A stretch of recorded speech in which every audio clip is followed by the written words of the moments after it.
오늘도 저희들을 부르사 하나님을 찬양케 하시고 또 우리 마음을 다하여 주신 은혜를 기억하며 감사하며 기뻐할 수 있는 복된 시간을 주시니 감사합니다. 오늘도 주의 말씀을 듣기를 원합니다. 또 이 말씀을 붙잡고 하나님의 사람으로 온전히 승리하며 살기를 원합니다.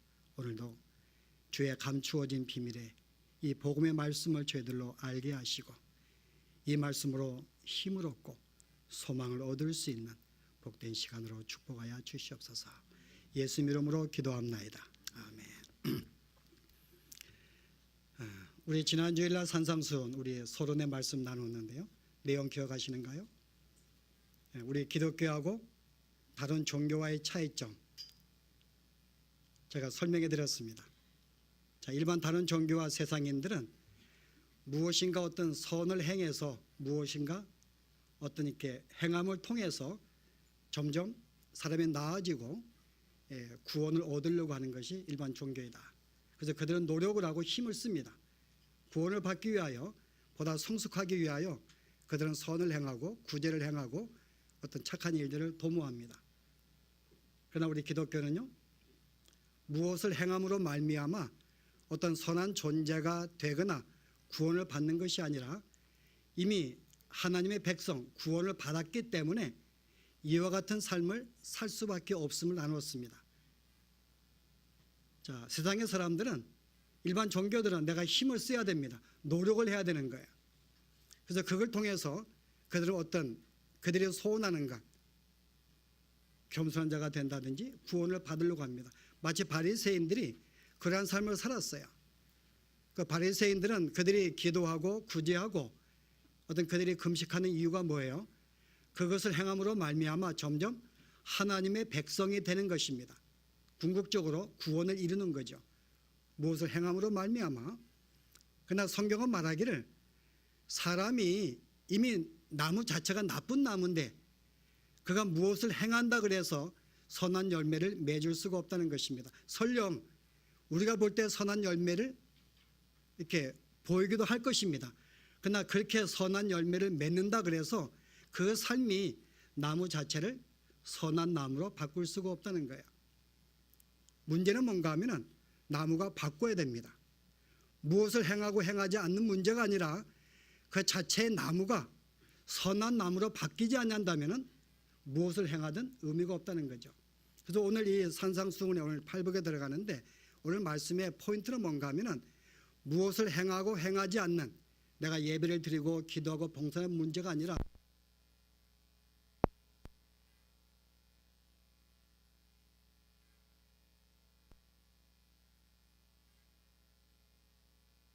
것입니다.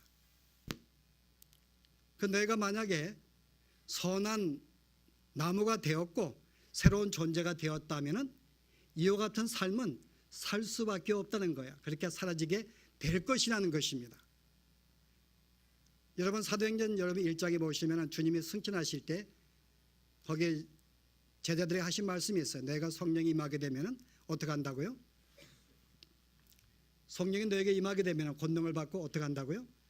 땅끝까지 내 증인이 되리라. 되어야 한다는 거예요. 될 것이라는 거예요. 내가 성령이 너에게 임하게 되면 너의 사명이 이제 하나님의 증인으로서 증인이 되어야 한다는 말씀일까요? 그렇지 않습니다. You will be my witnesses. 너희는 나의 증인이 될 것이라는 거예요. 성령이 내 마음속에 임재하게 되면 성령의 도우심을 따라 너희는 하나님을 증거하지 않으면 안 되는 마땅히 증거하며 사는 삶을 살게 될 것이라는 것입니다. 오늘 우리가 봉독한 이 말씀이 바로 그거예요. 구원을 받게 되고 하나님의 백성이 되면은 이렇게 살아야 한다가 아니라 이런 존재가 되어진다는 거예요. 그 첫 번째 현상이 뭐죠? 심령에 가난한 자의 삶을 살게 될 것이라는 것입니다. 심령에 가난한 자. 자, 무슨 뜻일까요? 심령에 가난하다. 우리가 이 성경을 많이 듣고 많이 들었는데 심령에 가난한 삶이다. 자, 뭘 말할까요, 여러분? 심령에 가난한 자. 어떤 이들은 말하기 이것은 내 마음의 욕심을 저버린 어떤 이렇게 가난한 삶, 그런 삶을 의미한다 라고 설명을 합니다. 내 마음의 욕심을 다 버렸어요. 그래서 어떤 낮은 마음을 가지고 어떤 삶을 가난하게 살아가는 삶을 의미하는 것이다. 여러분 그럴까요? 또 어떤 이들은 말하기를 내 마음을 아주 낮추어서 정말 이렇게 겸손하게 항상 겸양을 가지고 살아가는 삶을 의미한다. 자, 맞습니까? 정말 우리의 마음을 비워서 겸손하게 사는 것, 이게 심령의 가난한 삶일까요? 아니면은 내 마음의 모든 욕심과 사심을 다 내버리고 정말 청렴하고 가난하게 살아가는 삶을 의미하는 것인가? 여러분 이것은 세상인들은 그렇게 합니다. 우리가 가난하게 살고 또 겸손하게 사는 것은 우리가 어떤 이렇게 교육을 잘 받고 훈련을 받고 가르침을 잘 받게 되면은 이와 같은 삶을 살 수가 있어요. 일반 종교들의 가르침은 너희가 이와 같이 스스로 겸손하고 겸양하면서 마음의 어떤 탐욕을 버리고 청렴하게 사는 이와 같은 삶을 살 수 있다고 가르칩니다. 노력을 하면 될 수가 있어요. 실제 우리가 이 불교에 말하는 공사상도 마찬가지입니다. 지난주에 약간 설명했지만은 공사상이 뭐예요? 불교에서 가르치는 세상의 모든 것이 공허하다는 거죠. 모든 것은 내가 다 이렇게 의미가 없는 것이기 때문에 내 마음의 욕심을 저버리고 내 마음을 비워서 해탈에 이르는 것, 모든 걸 초월하는 것. 여러분 이게 공사상입니다. 그래서 불교의 가르침은 우리의 모든 욕심을 다 저버리는 거야. 다 마음을 비우고 청렴하게 살아가는 것, 가난하게 살아가는 것. 이게 그들의 가르침입니다. 과연 기독교의 가르침도 그런 가르침일까요? 그렇지 않습니다. 우리가 마음을 비우는 것, 성경은 우리로 하여금 가난하게 살라고 말한 적이 없습니다. 내가 어떤 신앙에 어떤 이렇게 좋고 나쁨이 어떤 물질에 많고 적음에 있는 것이 아니에요. 물질이 많은 사람도 좋은 신앙을 가질 수가 있고 아주 가난한 사람도 신앙이 나빠질 수가 있어요. 물질의 좋고 나쁨의 문제가 아닙니다.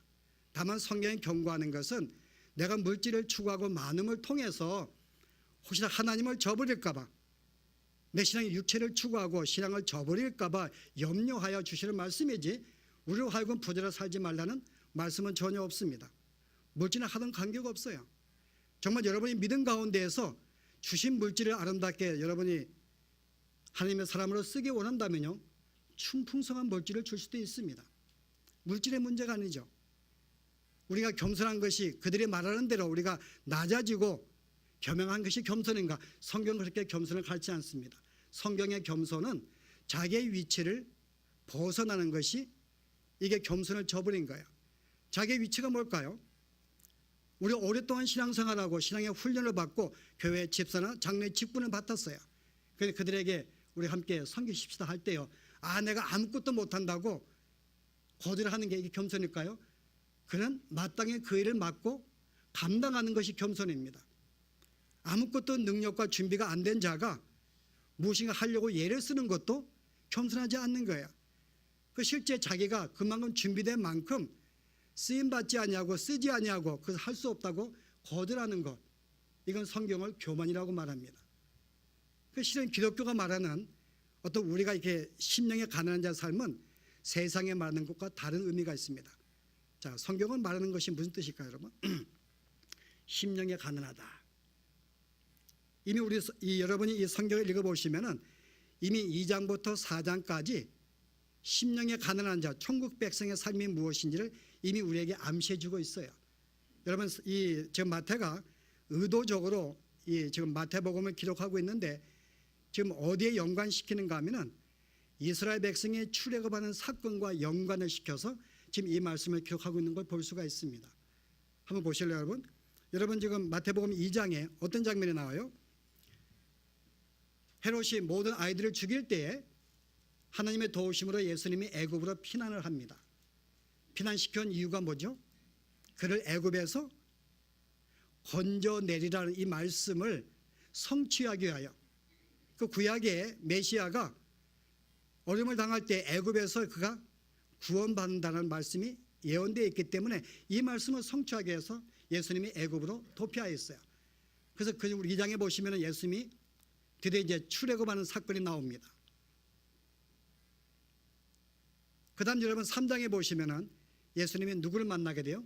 세례 요한을 만나서 세례를 받습니다. 그다음에 4장에 들어가면은 마귀에게 이끌려서 광야에서 시험을 받습니다. 그리고 5장에 산에 오르사 하나님이 복음 말씀을 주시는 거예요.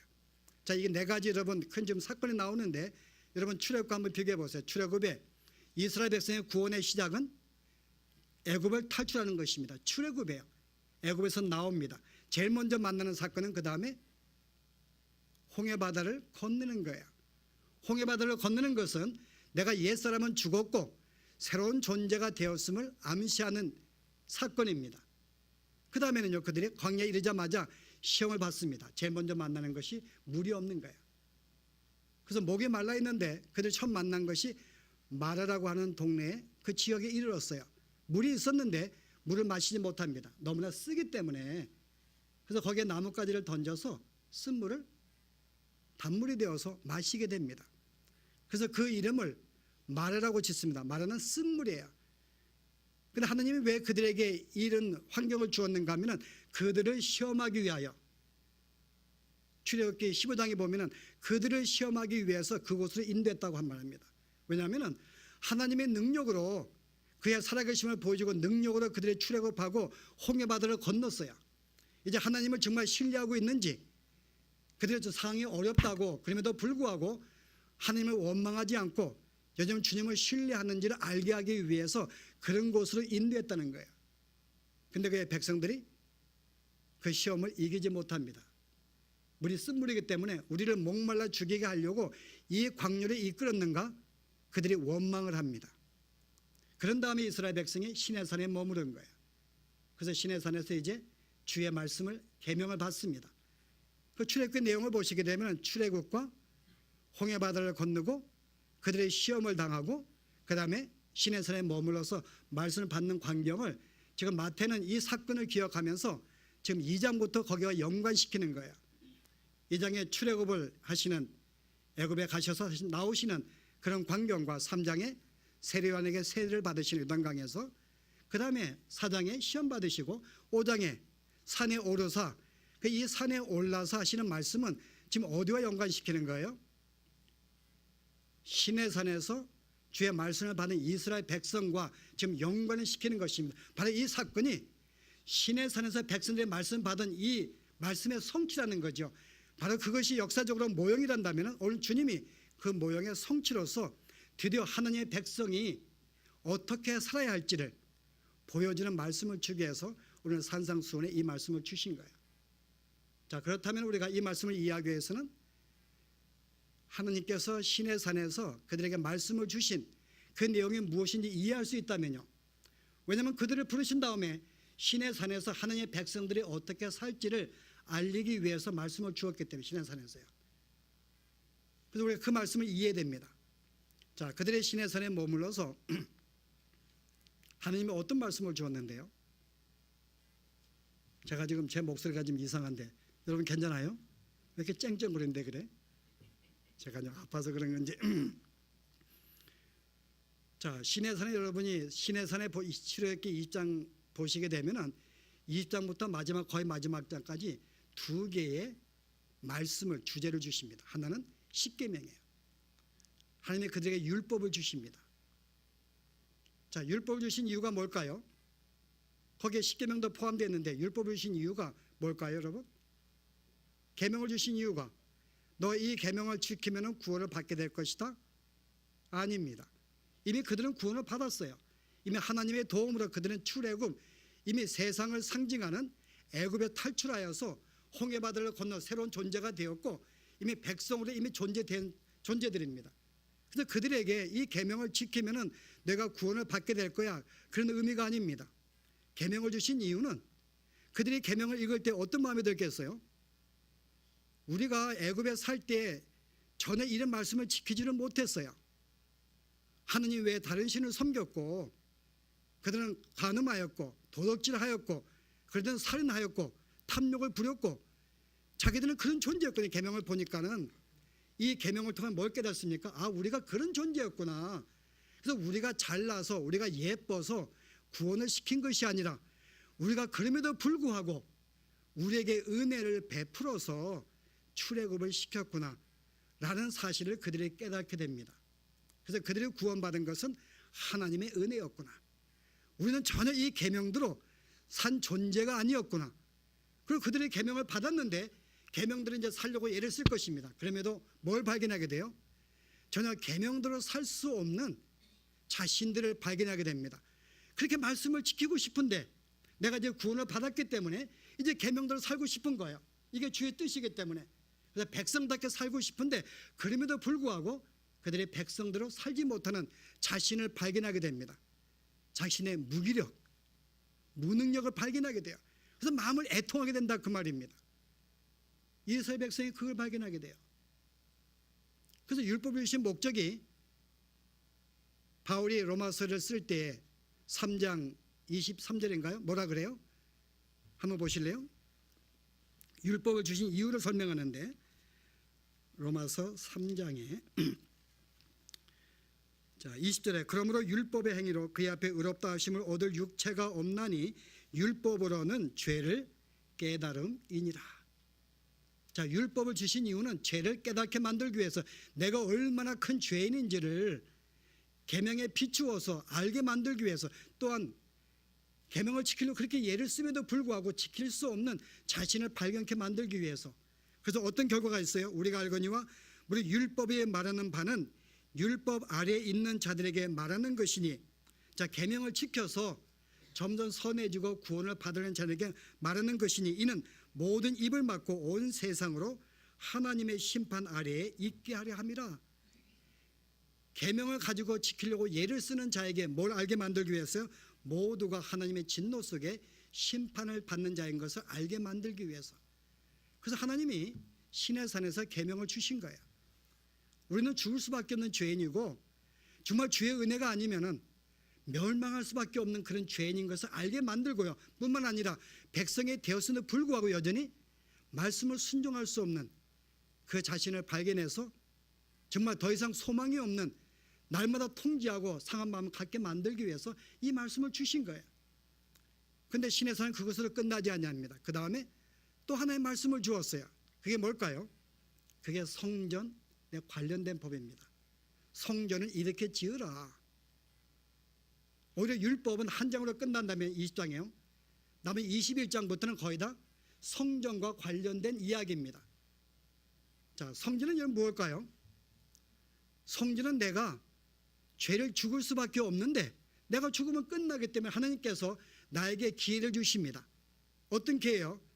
네가 죄를 지었다면 너를 대신해서 짐승을 너의 죄를 그 짐승 전가시켜서 나에게 희생 제물로 드린다면 내가 너의 죄가 없는 것으로 인정해 줄게.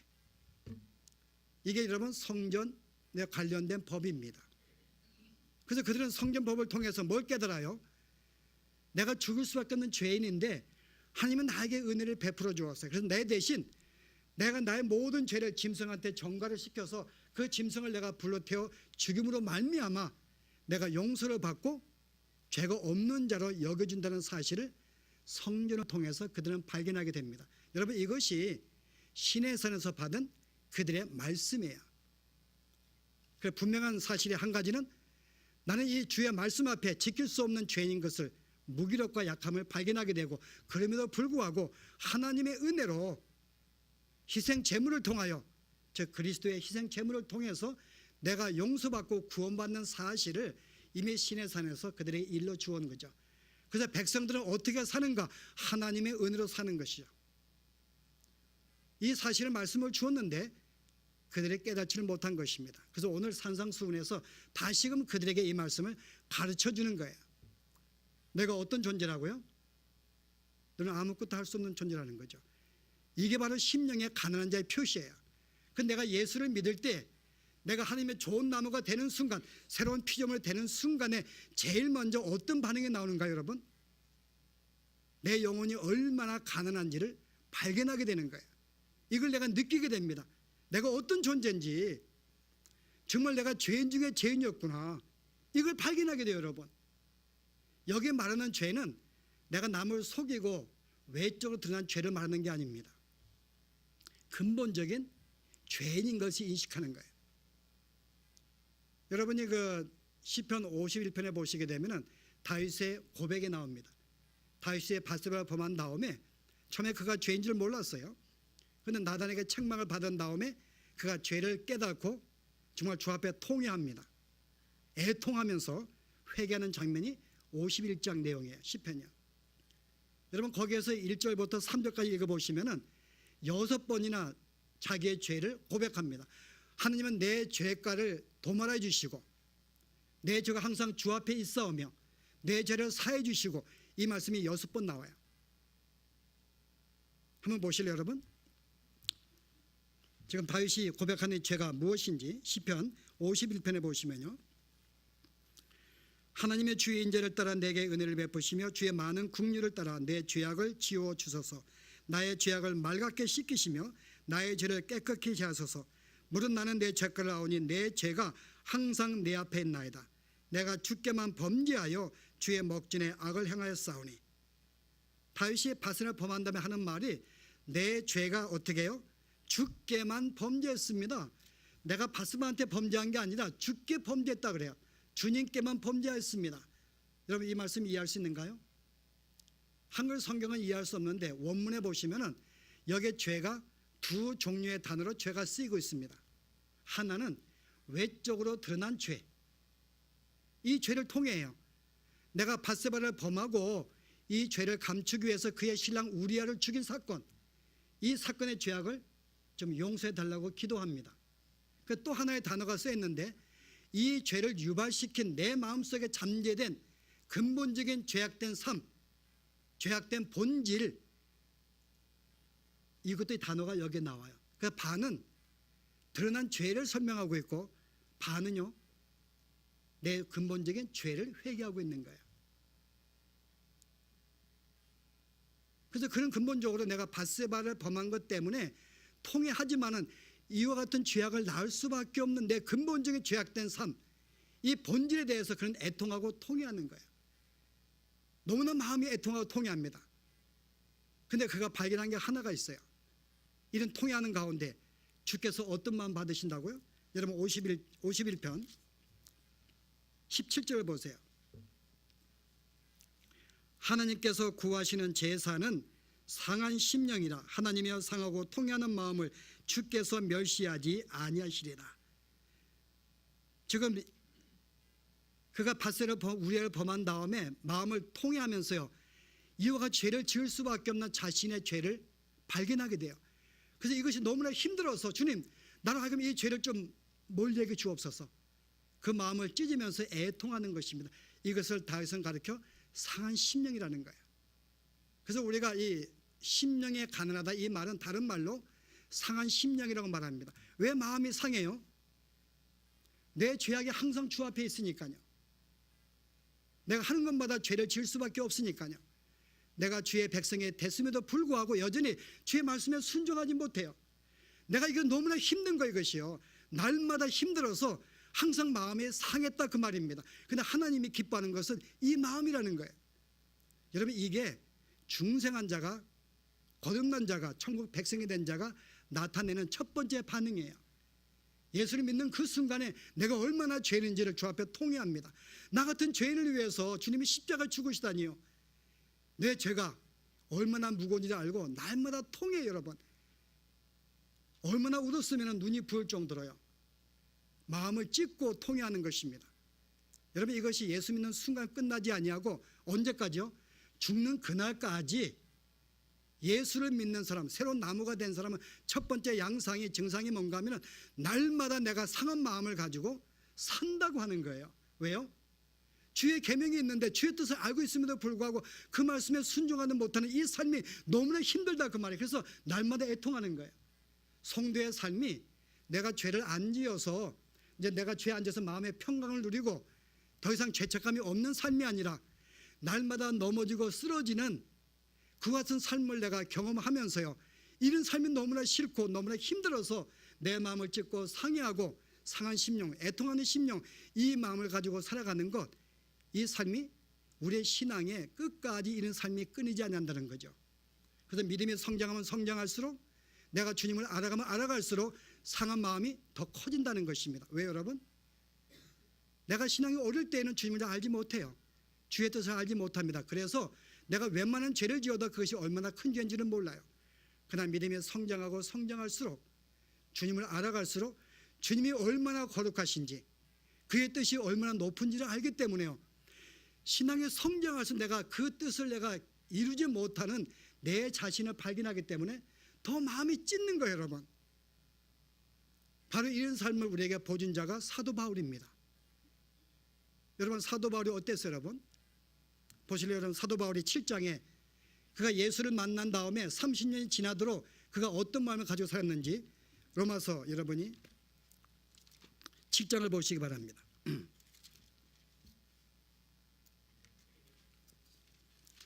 여러분, 로마서는 바울이 3차 전쟁을 끝난 다음에 기록한 말씀이에요.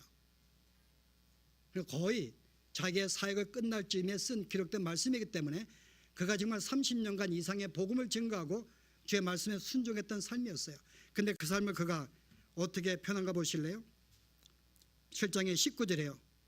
내가 원하는 바 선은 행하지 아니하고 도리어 원하지 아니하는 바 악을 행하는도다. 21절에 그러면 내가 한 법을 깨달았노니 곧 선을 행하기 원하는 나에게 악이 함께 있는 것이로다. 내 속사람으로는 하나님의 법을 즐거워하되 내 지체 속에서 한 다른 법이 내 마음의 법과 싸워 내 지체 속에 있는 죄의 법으로 나를 사로잡는 것을 보는도다. 오호라, 나는 공고한 자로다. 이 사망의 몸에서 누가 나를 건져내랴. 우리 주 예수 그리스도로 말미암아 하나님께 감사로다. 그런즉 내 자신이 마음으로는 하나님의 법을, 육신으로는 죄의 법을 섬기노라. 바울은 주님을 알았고 주의 뜻을 알고 있습니다. 근데 그 말씀도 살려고 예를 썼는데요, 지금 뭐라고 고백하는 거예요? 내가 마음에 그렇게 원하는데, 속사람이 새로운 피조물이 그렇게 원하는데 내가 원하는 바 선을 행하지 아니하고 도리어 원하지 않는, 지금 하기 싫은 그 죄를 날마다 범한다는 거예요. 그래서 그가 발견한 것이, 내 마음은 그렇지 않는데 아직 구원받지 못한 내 육체는 날마다 죄를 추구한다는 거예요. 싸우고 있는, 그러나 결국은 거기에 넘어지고 있는, 굴복하고 있는 자신을 발견하고 통제하는 거예요. 오호라, 나는 공고한 자로다. 누가 이 사망의 몸에서 나를 건져내겠는가? 여러분, 이게 성도의 표시입니다. 왜냐하면 성도는 8장의 10절에 보시면요, 누구든지 그리스도 안에 있으면 예수를 믿는 자는 몸은 죄로 말미암아 죽은 것이나 영은 의로 말미암아 살아있는 것이라. 예수를 믿는 게 뭔가 하면은 믿는 순간 하나님 우리의 영혼을 새롭게 창조시켜 주십니다. 그 내 영혼이 살아있는 거예요. 영은 살아있으나 몸은 죄로 말미암아 죽은 것이니, 아직 몸은 구원받지 못했어요. 우리의 몸은 언제 구원받는가 하면 주님의 재림하시는 그날, 마지막 날 우리의 몸 호련히 거룩하게 변화가 되어 구원을 받습니다. 그런데 우리가 구원받는 것은 우리의 영혼이 구원받았기 때문에 아직 이 육체의 삶, 세상을 추구하는 옛사람은 아직은 구원받은 것이 아니에요. 그래서 새롭게 창조된 옛사람과, 아니 새사람과 우리의 남아있는 옛사람이 날마다 싸우는데, 바울은 말하기를 날마다 친다고 하는 거예요. 그렇게 예를 쓰는데, 여러분 이 말씀에 오해하시면 안 됩니다. 그가 날마다 거짓말을 살았는가? 여러분, 그런 정도가 아니라 그는 이미 주님을 깊이 앉아있기 때문에 주님이 얼마나 거룩하신지 그 감추어진 그 어떤 주의 뜻을 알기 때문에요, 거기에 이루고 싶은데요, 이루지 못하는 거예요. 어릴 때에는 도덕질하면 죄인 줄 알았는데요, 신앙이 성장하니까는 이제 그게 그런 문제가 아니라 도덕질 안 해도 내가 형제에게 나을 것을 나누지 못하는 것이 죄를 느낀다, 그 말입니다. 저는 그게 죄인지 몰랐어요. 남을 안 도와주는 거, 무관심한 건 죄인지 몰랐는데 신앙이 성장할수록 나만 알고 산 삶이 이게 얼마나 큰 죄인지 알게 되었다, 그 말이에요. 바울은 그거 말하는 거야. 주에서 알말 그 뜻이 너무 높은데 그렇게 살지 못한다. 근데 마지막에 뭐라 그래? 그러나 내가 감사합니다. 그럼에도 불구하고 나를 긍휼히 여기사 은혜로 나의 모든 죄를 사해 주시고 여전히 나로 하여금 그 죄책을 갖게 만들어서 죄를 멀리하게 하는 마음을 주셨고, 비록 내가 이기지 못하지만은, 설령 내가 죄에 넘어져서 내가 자빠져 넘어졌지만은 거기에 주저앉게 않게 만드시고 나를 세워서 또다시 믿음 가운데 살게 만드시는 이 하나님의 은혜가 있기 때문에 내가 오늘 주 앞에 섰음을 고백하는, 이게 바울의 고백입니다. 그래서 바울이 날마다 넘어지고 쓰러지는 자기의 삶을 보면서 정말 애통하고 자기의 무기력함, 자기의 무능을 생각하면서요, 마음의 심령이 너무나 가난함을 인정한 거예요, 여러분. 이게 심령의 가난 특성입니다.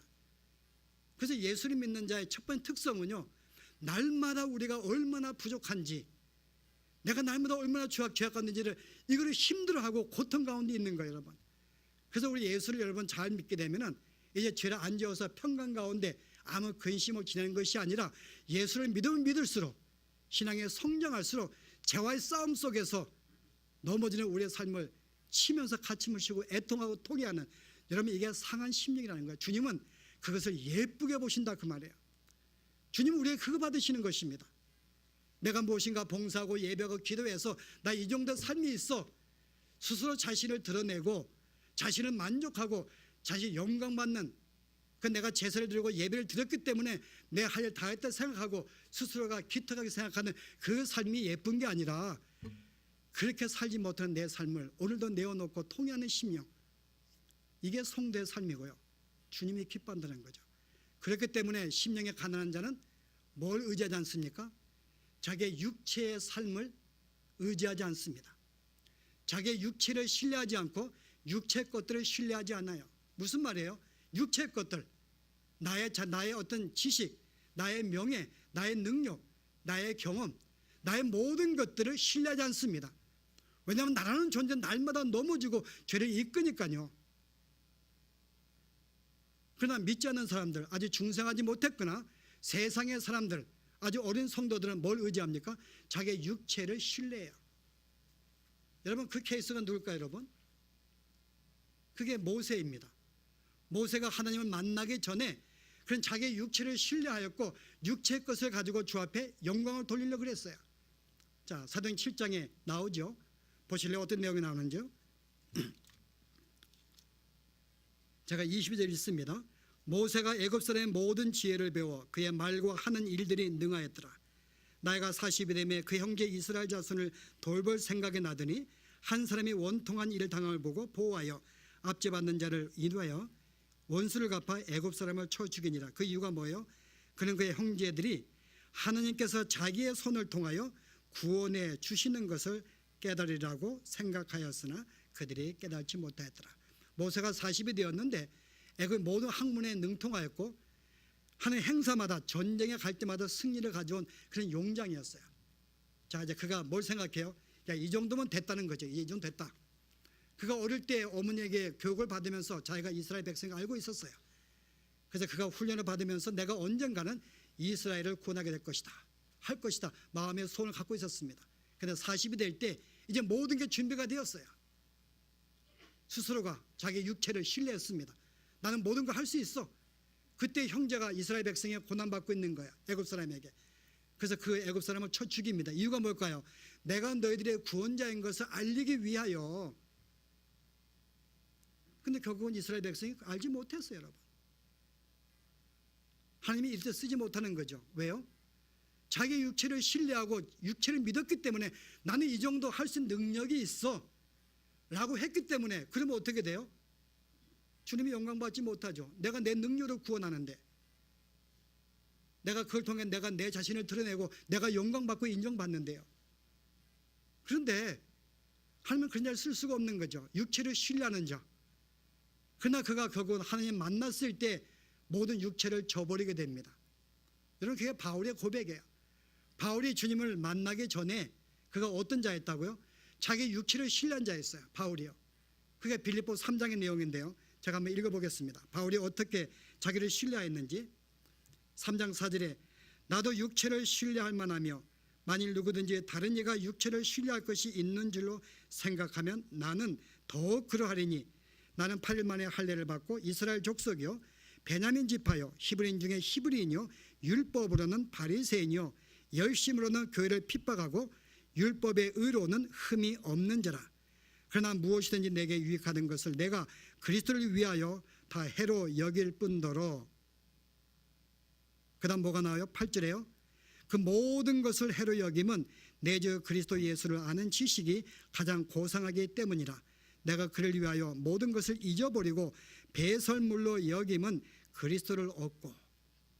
바울이 주님 만나기 전에는 육체를 신뢰한 자였어요. 그는 모든 계명을 지킨 자였고 열심히 있었고 계명을 지켰다고 고백을 합니다.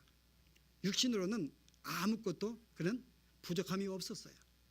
근데 주님 만난 다음에 뭐라고 고백해요? 나는 그 모든 것을 나의 오히려 해로운 것으로 여깁니다. 오히려 그것들을 배설물로 여깁니다. 그는 자기 육체가 어떤 걸 알았기 때문에요. 이 모든 것이 신앙에 도움이 안 되니까요. 그래서 그는 자기가 한 모든 것을 정말 배설물로, 내가 가진 모든 지식과 능력과 나의 재능과 모든 경험과 나의 봉사는 이 모든 열심들은 뭐예요? 오히려 이것은 해로운 것으로 나의 신앙에, 왜냐하면 그것을 행함으로 말미암아 나의 마음에 교만함을 주니까요. 내 마음에 자부심을 주고 내 스스로 칭찬을 하게 만들기 때문에요. 그래서 세상의 종교들은 그런 것이에요, 여러분. 세상의 종교들은 내가 열심히 무엇인가 선을 행함으로 말미암아 그걸 통해 세상에 칭찬을 받습니다. 그 스스로에게 만족을 하고 칭찬하고 자기를 인정을 해요. 그럼 어떤 결과가 나와요? 내가 노력을 해서 가던 내 겸손함과 내가 노력을 하여 청년 삶을 살았기 때문에 뭔가 자신이 드러나는 거예요. 칭찬을 받는 것입니다. 그런데 그렇게 살지 못한다 해서 어떤 마음을 가져요? 노력하지 않았기 때문에 그를 판단하게 되고 정죄하게 되고 심판하는 마음을 갖게 돼요. 이게 세상의 의를 추구하는 방법입니다. 그러나 오늘 기독교의 의는 내가 근본적인 줄을 알기 때문에요. 자랑할 수가 없는 거예요. 날마다 주의 말씀을 불순종하고 내가 설령 내가 선을 행했다 할지라도 주께서 나를 도우셔서 내 마음에 그 마음을 주셔서 행하게 만든 그 은혜에 감사해서 우리 주 앞에 영광을 돌리지 스스로 만족하거나 칭찬받는 것도 부끄럽게 생각을 합니다. 이게 차이점이에요. 철저하게 자신에게 만족을 하거나 영광을 받거나 칭찬받는 것도 부끄럽게 생각하는 것, 이게 성도 삶인 거예요. 그래서 심령에 가난한 자는 자기 육체를 결단코 신뢰 않습니다. 내가 오늘 예수를 믿고 봉사했기 때문에 내가 자신감을 갖는 그것이 아니라고 하는 거죠. 그래서 언제나 이런 자들은 주 앞에 의지합니다. 육체를 신뢰 안 하기 때문에 모든 일에 주 앞에 의지하고 주의 도우심을 구하며 사는 거예요. 이게 심령의 가난한 자의 특성입니다. 여러분은 어떠신지요? 정말 날마다 이 죄악과의 싸움 가운데에서 내가 말씀에 순종하지 못하여 몸부림을 치고 그래서 내가 주 앞에 도움을 간구하는 그런 삶이 나의 모든 삶의 현장 속에서 시간마다 느끼는지요? 그렇다면 여러분은 주의 백성입니다. 이게 바로 주의 백성의 특징이니까요. 그리고 이런 자들을 가리켜서 하는 말이 너희야말로 진실로 복을 받은 자라는 거죠. 세상의 복은 내가 안정을 추구하고 내 마음에 기쁨이 있고 문제를 만나지 않는 것이 그들의 복이라 말한다면요, 오늘 성경을 말하는 것은 애통하는 자, 심령에 가난한 자, 날마다 내 마음이 상하고 사는 자, 부끄러워서 이 죄가 주 앞에 너무나 고개를 숙이고 그러나 주 앞에 의지하는 힘든 이 삶을 사는 자가 너야말로 진실로 복된 삶이라는 거예요. 여러분, 너야말로 복을 간지라고 말합니다. 너야말로 천국에 임한 자라고 말합니다. 이런 자들은 천국에 임한 자예요. 여러분 오해 마시기 바랍니다. 어떤 사람이 말하기를 천국은 죽은 다음에 가는 걸로 생각을 해요. 그런데 오늘 본문의 말씀은 너가 심령에 가난한 복이 있나니 곧 천국이 너의 것입니다. 현재 진행형이에요. 이미 천국에 이미 우리의 마음속에 소유했다 그 말입니다. 이미 천국을 가진 자예요. 여러분, 죽은 다음에 가는 것이 아니라, 여러분 천국이 어떤 곳인데, 천국은 하나님 나라는 하나님이 통치하는 곳입니다. 알죠? 하나님이 통치하는 것. 지금 우리가 이 땅에서 성령이 내 마음속에 임재해서 주님의 나를 지금 통제하고 지배하고 있다면 이미 주님의 나에게 나라가 임한 거예요. 주님이 나를 통제하고 있으니까요. 여러분, 근데 이 삶이 쉽지가 않습니다. 하나님이 통치하는 나라는 모든 것이 하나님의 뜻과 계획대로 움직이는 나라입니다. 그런데 여기에 나라는 계획이 있고 나라는 삶의 생각이 있으면요, 하나님의 통치 지배를 받지 못하죠. 하나님 나라가 통치한다, 거기에 100% 통치라는 말은 나의 모든 계획과 나의 모든 뜻이 죽어서 철저하게 그의 통치 지배를 받는 것, 여러분 이게 하나님의 나라입니다. 단순히 천국 가면 좋은 것, 좋은 집이 있고 어떤 임하는 곳이 아니라 나의 모든 자아가 철저하게 죽어지는 곳, 그 철저하게 하나님의 통치와 뜻에 따라서 움직이는 삶, 여러분 이게 천국의 삶인 거예요. 그 주님은 우리를 지금도 만들어 가시고 통치하시기 때문에 이미 우리가 천국에 임한 자들, 천국에 속한 자들이에요. 그러나 세상의 사람들은 주의 통치가 없기 때문에 그들은 날마다 간섭받지 아니하며 그 죄를 지어도 내버려 두는 거예요. 그러나 우리는 죄를 지으면은 하루를 견디지 못합니다. 이 죄가 너무나 아픈 거예요. 내가 남편에게 소홀히 한 것, 주 앞에 충성하지 못한 게 너무나 힘들어서 그날 밤을 견디지 못합니다. 왜요? 주께서 간섭하시니까는. 그래서 이미 하나님 나라가 우리에게 임했거든요. 그래서 세례 요한이 뭐라 그래? 회개하라. 천국이 가까운, 이 번역이 잘못된 거야. 세례 요한이 뭐라고 말해요? The kingdom of heaven has come. 이미 천국이 임하였다고 말합니다. 예수님도 세례 받으시고 첫 번째 말씀이 회개하라, 천국에 가까웠느니라. 뭐라 그래요? The kingdom of heaven has come. 이미 천국이 임하였다고 선포한 거예요. 그러니까 회개하십시오. 이미 천국이 임하였습니다. 주님이 오시는 그 순간부터 이미 하나님 나라가 임한 거예요. 그래서 예수님께서 마태복음 12장에 그가 귀신을 쫓아낼 때 그래 반대하는 자들이 저가 귀신의 왕의 힘을 입어가지고 쫓아낸다 그럴 때 뭐라 그래요? 야, 귀신의 왕이 귀신을 쫓아내면 그 나라가 설 수 있겠는가? 설 수 없다는 거죠. 그럼 내가 만약에 하나님의 능력을 힘어서 귀신을 쫓아내면은 뭐라 그래요? 하나님의 나라가 이미 너에게 임하였느니라. 뭐라 그래요? The kingdom of God has come upon you. 이미 너에게 이미 임했다고 하는 거예요.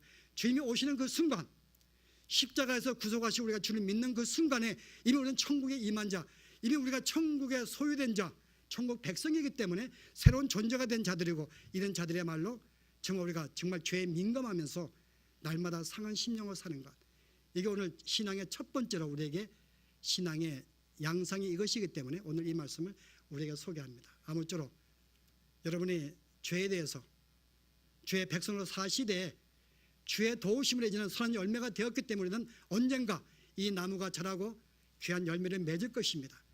이 열매를 맺음으로 선한 자가 되는 것이 아니라 이미 천국의 백성이 되었기 때문에 주의 도우심으로 이는 나무로 자랄 것이고 열매를 맺게 될 것입니다. 그러나 그 열매 첫 번째는 상한 심령 하시고요. 날마다 마음을 상하게 사십시오. 날마다 여러분 상한 심령 가지고 애통하며 사십시오. 이게 바로 주님의 참된 복된 자라고 아름다운 삶을 사시기 바랍니다. 기도하십시다. 오늘 심령에 가난한 자, 하나님의 거룩한 백성이 되었을 때에 우리가 나쁜 나무에서 좋은 나무로 되었던 그 순간부터 우리 마음속에 하나의 새로운 징조가 나타났는데, 그게 너무나 죄에 민감하여 내가 주 앞에 온전히 살지 못하여 죄 안고 내 몸부림을 치며 상한 심령으로 사는 것이 백성의 첫 번째 특징으로 보이셨는데, 오늘 저희들이 이와 같은 삶을 살고 있는지, 우리가 주 앞에 온전히 봉사하지 못한 것 때문에, 주의 백성 우리가 살지 못한 것 때문에 날마다 괴로워하며 힘들게 주 앞에 나의 상한 심령을 내놓고 살고 있는지, 오늘 이와 같은 삶을 사는 것이 백성의 삶인 걸 알았사오니 주 이 마음이 사라지지 않게 하시고 날마다 참으로 바알과 같이 타협과 같이 상한 심령으로 주 앞에 내어놓으며 하나님의 거룩한 백성으로 살아가기를 소원하는 저들의 삶이 되어지도록 축복하여 주시옵소서. 예수 이름으로 기도합나이다.